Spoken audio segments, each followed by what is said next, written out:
दोस्तों, मेरा नाम सारा है। एक दिन मेरा दिल चाहा कि मैं किसी बाग में जाऊं। मैंने अपनी अम्मी से पूछा और मैं एक खूबसूरत बाग में चली गई। वहाँ मैंने देखा कि दो जानवर आपस में बातें कर रहे थे। एक जानवर बैठकर कुछ खा रहा था और दूसरा खड़ा उसे देख रहा था और बातें कर रहा था। उनके पास ही सफ़ेद रंग के फूल थे और वो जानवर एकदम से गायब हो गए और फिर थोड़ी देर बाद वो वापस आ गए।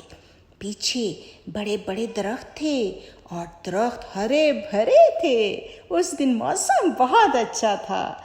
जब मैं घर वापस आई तो मैंने अपनी अम्मी को बताया कि आज बाग में मैंने क्या देखा।